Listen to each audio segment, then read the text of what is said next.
Have you ever felt like life is moving faster than you can breathe? Like you're just trying to stay on your feet while the world spins around you? What if, hidden inside that chaos, there was a doorway to something much deeper, stillness, clarity, and real peace? And what if ancient Buddhist wisdom held the map to guide you through the storm, not away from it, but calmly, right through the center? Life today can feel like a whirlwind. It races past us, unpredictable and demanding. One moment you feel in control, and the next, a wave of stress, pressure, or sudden uncertainty knocks you off balance. It could be the stress of work, personal struggles, or just the noise of modern life piling up silently in the background. And yet, in the midst of this daily rush, finding peace within yourself isn't just a luxury, it's a vital survival skill. That's where Buddhism enters, not as a religion you need to adopt, but as a wellspring of time-tested wisdom. These teachings don't ask you to escape your life, but to face it with more awareness, balance, and kindness toward yourself. They offer calm, not by changing the outside world, but by transforming how you respond to it from the inside out. In this video, we'll take you through 7 powerful lessons from Buddhism, simple yet profound teachings designed to help you stay calm, centered, and positive even when life feels overwhelming. Whether you're navigating a personal storm, searching for clarity, or simply trying to reconnect with yourself, these insights will gently guide you back to your inner anchor. Let's begin with the first lesson, and perhaps the one we forget the most when we need it most. 1. Be gentle with yourself. How often do you find yourself saying things in your mind that you would never say to someone you love? Why did I mess that up? I'm not good enough. I should be doing more, being more. Buddhism teaches us that the way we speak to ourselves is not a small detail. It's a central part of how we live and grow. This practice is known as self-compassion. It means turning the same kindness and understanding inward that you'd naturally give to a close friend. Imagine a friend who is always there for you, patient, supportive, never judging. Now imagine you becoming that friend for yourself. Doesn't that feel freeing? When we constantly criticize ourselves, we don't grow faster, we shrink inside. Harsh words create harsh feelings, and those feelings can hold us back from making progress. But when we shift the voice in our head to one that is gentler, more forgiving, and more accepting, we create space to grow. The Buddha taught the importance of right speech, and that includes how we speak internally. Are your thoughts nourishing or damaging? Do they uplift or do they drag you down? A beautiful way to begin changing this is through simple affirmations. Say to yourself, I am learning. I am growing. I am worthy of love. I don't need to be perfect. I just need to be kind. With consistent practice, these words start to feel true, not just as hopeful phrases, but as a new way of being. So the next time you stumble, pause, breathe, and instead of judging, whisper to yourself, it's okay. I'm human. A gentle reminder from our last page, when you speak to yourself with kindness, you lay the first stone of unshakable inner peace. Now let's deepen that kindness by turning it into a daily practice and extending it to the very home your spirit lives in. Meditation is one of the simplest yet most transformative ways to nurture self-compassion. Imagine sitting for just 5 quiet minutes, following the soft rhythm of your breath, as though it were the rise and fall of a calm ocean tide. With every inhale, you welcome ease. With every exhale, you release self-criticism like sand slipping through open fingers. Little by little, that spacious stillness becomes fertile soil where compassion can grow naturally. Does being gentle with yourself mean ignoring your rough edges? Not at all. It simply means you choose the language of encouragement. I can learn, over the whip of judgment. I'll never be good enough. In this softer atmosphere, growth feels less like a battle and more like sunlight coaxing a flower to open. When you treat yourself with such warmth, you forge a core of quiet strength that steadies you against life's sharp winds. In the grand symphony of living, your relationship with yourself sets the tempo. Cultivate kindness within, and resilience will follow every note. 2. Honor your body, the living temple of the soul. If the mind is the conductor of that symphony, the body is the resonant instrument. Buddhism invites us to see this instrument as a sacred temple, magnificent, fragile, and deeply interconnected with the mind it shelters. Caring for it isn't vanity, it's spiritual stewardship. Picture walking into a silent, lantern-lit hall whose polished floors echo softly beneath your feet. Would you scatter debris across that holy space? Likewise, every meal, every stretch, every restful night is an offering laid upon the altar of your own well-being. The Buddha taught that a healthy body is a precious vessel, allowing us to taste the fullness of life and practice wisdom in action. When the body thrives, it becomes a loyal ally, helping the mind stay balanced and bright. Nutrition is the first sacred ritual. Instead of rigid rules, think of balance. Colorful fruits, crisp vegetables, grains that truly nourish. Yes, enjoy the occasional treat. Even temples host festivals. But let the cornerstone of your diet be food that sustains vitality rather than drains it. Movement is the temple's daily prayer. You don't need punishing workouts. A mindful walk at sunrise, gentle yoga stretches, or playful dancing in your living room can awaken muscles and lift the spirit. Motion greases the joints of both body and mood, releasing tension and inviting joy. And remember, rest. A temple must close its doors at dusk to glow again at dawn. Honor your body with regular sleep, quiet pauses, and moments of gratitude. Offer it thoughts that soothe, not scold. The mind feeds the body as surely as any meal.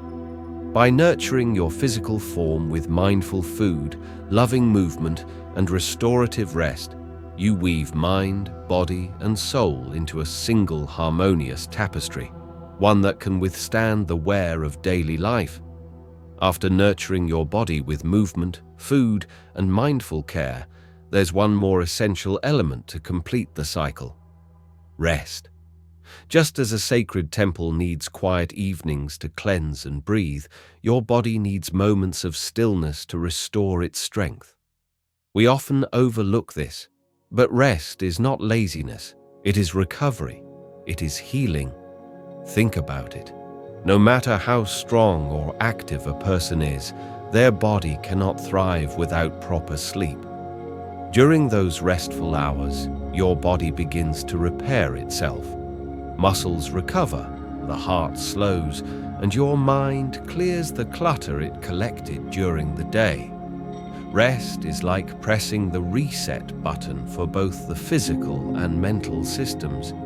Without it, even the most disciplined efforts slowly begin to fray. And while physical restoration is crucial, the mind must rest too. That's why the Buddha emphasized mental clarity and peace. A stormy mind filled with anxious or negative thoughts can affect the health of your body. But a calm, steady mind supports and uplifts the body, just as a still pond reflects the sky without distortion. Meditation, deep breathing, and mindful awareness work like a gentle breeze that clears the fog. These simple practices help us reconnect to ourselves, release judgment, and soften inner tension, bringing peace not only to the mind, but to the entire body. Remember, your body is not a machine to push beyond its limits. It's a living canvas, a sacred space where your entire life is expressed. When you honor it with food, movement, rest, and mindfulness, you invite peace into your everyday experience. The Buddha invites us to see the body not as something to fight or judge, but to cherish, a vessel for awakening worthy of deep love and care. 3. Set attainable goals, walking the middle path to lasting success. Now that your body and mind are grounded in care, how do you move forward? How do you grow without burning out? This is where the Buddhist principle of the middle path offers timeless guidance, especially in how we set goals. Goal setting is natural. It helps us move forward, grow, and create meaning. But so often, we fall into extremes, either setting goals too ambitious that they exhaust us, or setting none at all, drifting aimlessly. Buddhism shows us a different way. Balance. Imagine you're on a journey with a map in hand. There's a clear destination in the distance, but there are also rest stops, small towns, and beautiful views along the way. Setting attainable goals is like plotting those smaller points. It gives you direction and allows room to breathe and enjoy the process. Think of it like a staircase. Each step should feel like a small challenge, not a leap that leaves you gasping. If the steps are too high, you may stumble or give up. If they're too low, you may lose motivation. The key is in choosing goals that stretch you just enough, pushing gently, not painfully. Visualize a young tree reaching toward the sky. It doesn't grow overnight. It starts as a seed, nurtured by patience and sunlight. Every branch and leaf it forms is the result of consistent, steady effort. Your goals are the same. They begin small, grounded in your values, and with time they grow strong, guiding you upward. And what happens when we set unrealistic goals? We burn out. We feel like we've failed. But the Buddha reminds us, life is not a sprint. It's a long, evolving journey. That's why attainable goals are essential. They're like guideposts along a marathon, marking how far you've come and quietly motivating you to continue. By walking this middle path, balanced between effort and ease, you allow yourself to grow with grace instead of pressure. You build momentum rooted in kindness, not perfectionism. We saw how balanced, step-by-step goals keep us moving forward without losing heart, like a traveler who knows every milestone is worth a smile. Let's stay with that rhythm and look more closely at why the journey itself is where the real magic happens. Setting achievable goals isn't only about planting your flag at the summit, it's about savoring the view on every switchback. Think of each goal as a bright lantern along a winding mountain trail. When you pause to admire its glow, you deepen your joy in learning, refining, and steadily becoming a kinder, stronger version of yourself. The Buddha reminds us that fulfillment is found not just in arriving, but in appreciating the beauty of every upward step. How do you keep that appreciation alive? Break large tasks into smaller, friendlier pieces, mini quests you can finish in a single burst of effort. Each time you complete one, celebrate, even if it's only with a quiet nod or a deep breath of gratitude. Those small victories are like stepping stones across a river. They boost confidence, steady your footing, and make the crossing genuinely enjoyable. All the while, let the middle path guide your ambition. Choose goals that nudge you to reach higher but still leave space for laughter, rest, and reflection. By walking this balanced line, you cultivate patience, resilience, and a mindset bright enough to weather setbacks without dimming. 4. Embrace change and growth. Try new things.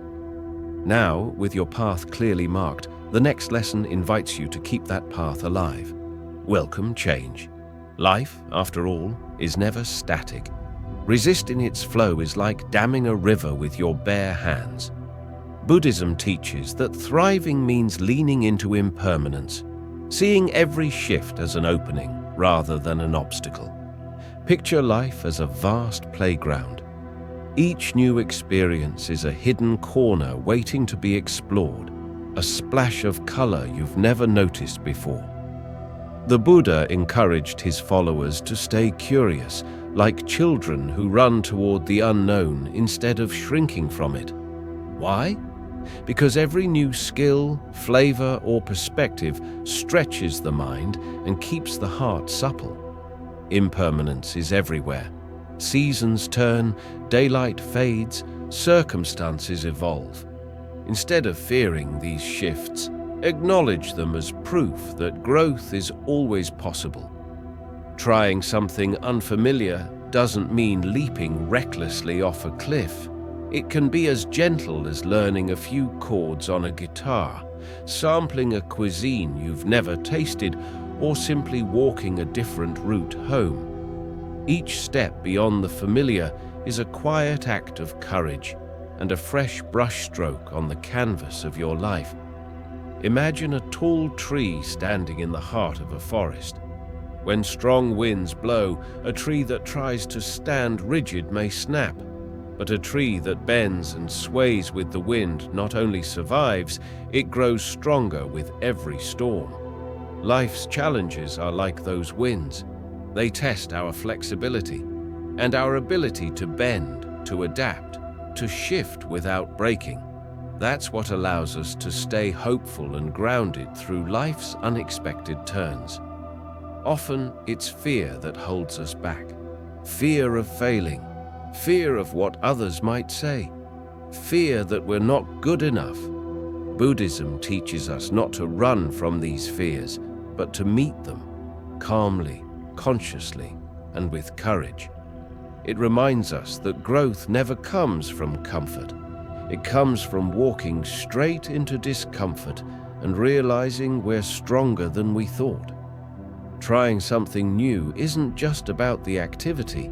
It's a process of looking inward. You begin to notice parts of yourself you didn't know were there. You find hidden strengths, face your own doubts, and slowly step beyond the limits you've unknowingly placed on yourself. This journey of self-discovery doesn't require a plane ticket or a big change. Sometimes it begins with a single brave step into the unknown. And in doing so, you begin to write your own story, chapter by chapter, filled with fresh color and meaning. A story that's uniquely yours. Buddhism encourages us not to cling to what's familiar, but to dance with life's uncertainties. Because in that dance, we unlock new dimensions of who we are and of what life can truly offer. 5.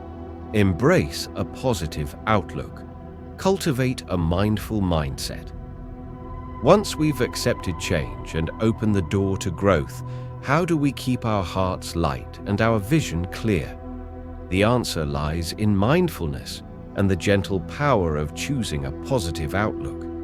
The Buddha taught that the mind is the forerunner of all things. Every word we speak, every action we take, begins first as a thought. That's why cultivating the right mindset is essential. It shapes how we experience the world. A negative mind creates a heavy world. A positive one brings light, even in difficulty. Think of your mind as a garden. Every thought you plant, whether it's one of fear or hope, bitterness or gratitude, grows into something that colors your life. Mindfulness is the daily tending of this garden. It's the act of noticing what's taking root and gently guiding your attention back toward thoughts that nourish joy, peace, and clarity. Mindfulness doesn't require special tools or a perfect setting. You can practice it anytime, anywhere. It begins with simple awareness, pausing to truly feel the breath enter your body, to listen fully when someone speaks, to notice the warmth of sunlight on your skin or the comfort of a familiar voice. Imagine this: you're eating your favorite meal. Instead of rushing, you slow down. You notice the textures, the aroma, the flavors dancing on your tongue. That's mindfulness. It's about being here, fully present in this moment, not drifting into the past, not racing toward the future. Negativity often creeps in when we're not paying attention, when the mind wanders back to regrets or leaps ahead to worries. Mindfulness gently catches that drift. It invites you to return to the now, where life is actually happening. And in that now, there is space for appreciation, for joy, for choice. Practicing mindfulness doesn't mean pretending everything is perfect. It means facing what is, clearly, calmly, and with compassion. A positive mindset isn't blind optimism. It's the ability to meet each situation, good or bad, with clarity, presence, and the belief that growth is always possible. You can start with just 1 minute a day. Sit still. Breathe in slowly. Feel the rise of your chest. Breathe out. Let go. Notice your thoughts without judging them. Then return, again and again, to the breath, to the body, to the present. As this awareness grows, so does your ability to stay grounded, even when life gets chaotic. Slowly, your mind begins to favor calm over chaos, gratitude over fear.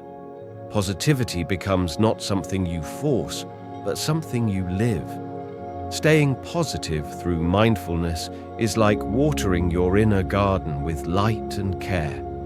With time and practice, that garden begins to bloom, quietly, beautifully, in every part of your life. 6. Engage in activities that bring joy and positivity. In the journey toward a fulfilled, balanced life, joy is not just a bonus, it's a necessity. Buddhism encourages us to nourish our inner world through mindful and intentional actions that align with what we truly value. These are not distractions from the path. They are the path. Picture life as a grand feast spread before you each day. Every moment is a chance to choose what to place on your plate. Are you choosing flavors that energize you, lift your mood, and feed your spirit? Or are you rushing past the table, grabbing whatever's convenient without even tasting it? Engaging in activities that bring joy is like picking your favorite dishes, deliberately, gratefully. Whether it's painting, gardening, playing music, writing stories, or simply walking in nature, these joyful pursuits are more than hobbies. They are expressions of your true self, moments where your soul gets to breathe. The Buddha spoke of right livelihood, a concept that reminds us to engage in work and daily actions that contribute positively to our well-being. But it doesn't stop at professional choices. It extends to how we spend our free time, how we care for ourselves, and how we fuel our inner life. Doing what you love isn't indulgent. It's essential to your spiritual and emotional health. Think of a time you did something just for the joy of it. Time seemed to slow down, or maybe it flew by without you noticing. Your mind was focused, your heart light. That's no accident. That is presence. That is peace. And the more often you return to these moments, the more naturally your days begin to fill with calm, clarity, and positivity. Of course, life is full of obligations, deadlines, family needs, responsibilities that can weigh heavily. But within all that, Buddhism encourages us to find moments of balance, to carve out time, no matter how small, for the things that make your heart sing. These are not escapes from reality. They are the fuel that help you return to reality stronger and more centered. This might look like setting aside 15 minutes a day to sketch, or a weekend walk without your phone, or dancing in your room to your favorite music. These little things are not wasted time. They are your soul's medicine. It's easy to forget, especially in a world that rewards productivity, that joy is not something to earn later. It's something to prioritize now. When you actively do what brings you happiness, you create a reservoir of energy, positivity, and resilience that overflows into everything else you do, from work to relationships to personal growth. And here's the most beautiful part. When you care for your happiness, you're also caring for everyone around you. A joyful person radiates warmth. Your energy becomes a silent invitation for others to also seek out what fills them up. So ask yourself, what brings me joy? Not because I have to, but because I want to. What activities make me feel more alive, more me? The answers to those questions are not luxuries. They are your compass. By choosing joy, you are not turning away from life. You are walking more deeply into it. As we've seen, doing what brings us joy replenishes our energy. But to sustain a truly positive life, there's one deeper, quieter force that amplifies everything: gratitude. 7. Cultivate a heart of gratitude. Gratitude is more than a nice habit. In Buddhism, it is considered a powerful spiritual tool, one that reshapes how we experience the world. While many think of gratitude as a polite thank you for material things, Buddhist teachings guide us to something much deeper, a heartfelt recognition of interconnection, appreciation for the present, and acceptance of life as it is. The Buddha described gratitude as a transformative force. It turns ordinary moments into sacred ones and helps us shift from complaining to contentment, from scarcity to sufficiency. A grateful heart, he taught, does not depend on perfect conditions. Instead, it sees the beauty already present. Imagine waking up in the morning. Before touching your phone, before rushing into the day, you simply sit up and smile. Not because everything is going perfectly, but because you've been gifted one more day. That small act of mindful appreciation is the essence of Buddhist gratitude. It's not flashy, it's quietly powerful. In a world full of noise and distractions, we often overlook the simple things: the scent of rain, the warmth of tea, the sound of someone laughing in the next room. Gratitude is like a soft whisper that calls us to pause and see again. Really see the sunlight through the leaves, the breath in your lungs, the hand that held yours when you needed it. How do we start cultivating this kind of gratitude? Start small. Start now. First, shift your focus. Instead of thinking about what's missing, ask, what is here right now that I appreciate? It could be a roof over your head, a kind word from a friend, or even the strength to begin again. 2. Keep a gratitude journal. Each night, write down 3 things you're thankful for. Over time, you'll train your mind to notice blessings, even in the middle of difficulty. 3. Be present with the mundane. While drinking water, pause. Feel the coolness. Acknowledge the nourishment. This is mindfulness meeting gratitude, 2 companions on the path to peace. 4. Thank your challenges. Even pain can be a teacher. Lost something? Maybe it taught you to let go. failed at something. Maybe it revealed your resilience. Gratitude doesn't mean denying hardship. It means recognizing what hardship offered. 5. Express it out loud and in action. Gratitude isn't just a feeling. It becomes more powerful when shared. Say thank you to someone who rarely hears it. Help someone, not because you owe them, but because your heart overflows. The Buddha taught that a grateful mind attracts blessings, not magically, but naturally. When we see the good around us, we move through life with more peace, kindness, and light. We become more open, more joyful, and more capable of uplifting others. Gratitude also creates a ripple effect. When you practice it daily, you begin to uplift not only your own spirit, but the entire energy of your home, your workplace, and your community. You become like a calm, steady light in a chaotic world. So take a moment now, pause, breathe, and think, what are 3 things I'm truly thankful for today? Let gratitude become the thread that weaves through your everyday life, turning each moment, no matter how small, into something meaningful. If these reflections have helped you feel more grounded and inspired, please support our journey by subscribing to the Buddhism Seeds channel. Hit like, share this video with someone who needs a little light today, and leave a comment below sharing what you're grateful for right now. I'd love to read your thoughts.